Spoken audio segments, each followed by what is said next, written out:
আদরিণী প্রভাত কুমার মুখোপাধ্যায়। আদরিণী গল্পটির রচয়িতা কে? প্রভাত কুমার মুখোপাধ্যায়।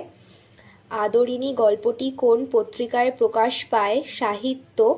আদরিণী গল্পটির উৎস গল্পাঞ্জলি গল্পগ্রন্থ। আদরিণী গল্পে মোট পরিচ্ছেদ সংখ্যা 7টি। জুনিয়র উকিলের নাম কি? কুঞ্জবিহারী বাবু।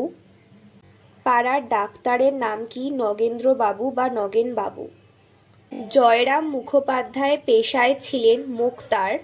কাদের বাড়ি থেকে বিয়ের নিমন্ত্রণ এসেছিল? পীরগঞ্জের বাবুদের বাড়ি। মেজ বাবুর মেয়ের বিয়ে কোন বারে? সোমবার। জয়রাম মোক্তার কতদিন ধরে মেজবাবুর এস্টেটের মোক্তার? 20 বছর।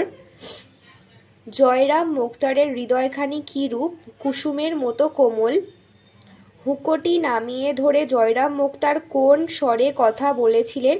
উত্তেজিত। আপনি রাগ করলেন মুখুজ্জে মশাই উক্তিটি কার? কুঞ্জবিহারী বাবুর। বিয়ে বাড়ি গেলে কোন বার জয়রাম মোক্তারের কাছারি কামাই হবে ও কদিন? সোমবার, মঙ্গলবার, 2 দিন। সেও জোগাড় হওয়া মুশকিল। কি জোগাড় হওয়া মুশকিল? পালকি। পীরগঞ্জে কিভাবে যাবার পথ নেই? ঘোড়ার গাড়িতে। আপনাকেও কিন্তু আমাদের সঙ্গে যেতে হবে, না গেলে ছাড়ছি নে উক্তিটি কার? কুঞ্জবিহারী বাবুর। আর তোমরা বসে শুনবে। কি শোনার কথা বলা হয়েছে? পেয়ালা মুঝে ভর দে। করিতেন। কোন দিন? রবিবার।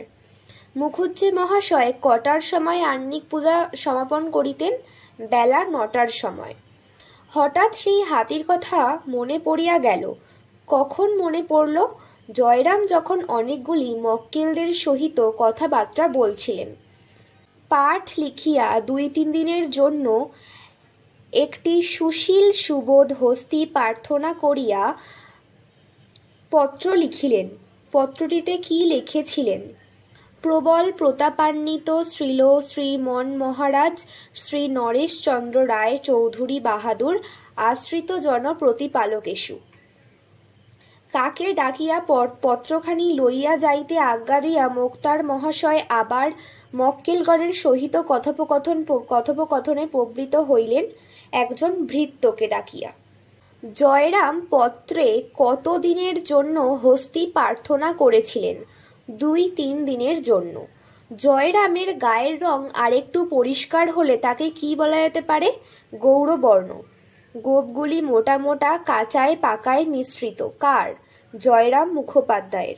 জয়রাম বাবুর আদিবাস কোথায়? যশোর জেলায়। জয়রাম বাবু কি পার হয়ে কিসে কিসে আসিয়াছিলেন? পদ্মা পার হইয়া, কতক নৌকাপথে, কতক পদব্রজে আসিতে হইয়াছিল। জয়রাম মোক্তারি করতে আসার সময় কি সাথে নিয়ে এসেছিলেন? একটি ক্যাম্বিজের ব্যাগ এবং একটি পিতলের ঘটি। জয়রাম মোক্তারি করতে এসে মাসিক কত শিকায় বাসা ভাড়া নিয়েছিলেন? মাসিক 13 শিকায়। জয়রাম মোক্তারের হৃদয়খানি অত্যন্ত কোমল ও স্নেহপ্রবণ। জয়রাম এড়ে বাছুরটির নামকরণ কার নামে করেছিলেন? ডেপুটি বাবুর নামে। আদালত অবমাননার জন্য কত টাকা জরিমানা হয়েছিল? 5 টাকা। জয়রাম মোক্তার কত টাকা ব্যয় করিয়া জরিমানা হুকুম রহিত করিয়াছিলেন? 1700 টাকা। হাতি রাত্রে খাওয়ার জন্য কি ব্যবস্থা করা হয়েছিল? বড় বড় পাতা, শুদ্ধ কয়েকটা কলা গাছ ও অন্যান্য বৃক্ষের ডাল কেটে রাখা হয়েছিল। জয়রাম মুখোপাধ্যায় মাঝে মাঝে বৈঠকখানায় এসে কার হাত থেকে হুঁকো নিয়ে টানেন? ব্রাহ্মণের।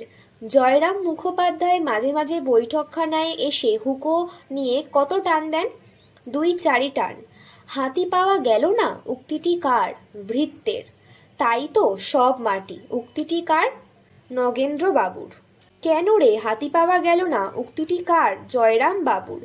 রাজা নরেশচন্দ্র জয়রাম মোক্তারকে হাতির বদলে কিসে চড়ে বিয়ের নিমন্ত্রণ রক্ষা করতে যেতে বলেছিলেন? গরুর গাড়ি করে। ক্ষোভে লজ্জায় ক্ষিপ্তপ্রায় হয়ে জয়রাম মোক্তারের কি প্রতিক্রিয়া হয়েছিল? তার হাত পা ঠকঠক করে কাঁপতে লাগলো, 2 চোখ দিয়ে যেন রক্ত ফেটে পড়ল। হাতি দিলে না এই বাক্যটি জয়রাম কতবার বলেছিলেন? 2 বার। হাতি দিলে না কথাটি জয়রাম মোক্তার কিভাবে বলেছিলেন? কম্পিত স্বরে, ঘাড় বেঁকিয়ে। গরুর গাড়ি করে কখন বেরোলে পীরগঞ্জে ঠিক সময় পৌঁছে যাবে? রাত্রি 10টা 11টার সময়। কে একজোড়া নতুন বলদ কিনেছে? ইমামউদ্দিন শেখ। জয়রাম কিসে চড়ে বিয়ে বাড়িতে যাবেন না? গরুর গাড়ি। জয়রামকে যদি বিয়ে বাড়ি যেতেই হয় তবে তিনি কিসে চড়ে যাওয়ার কথা বলেছেন? হাতি।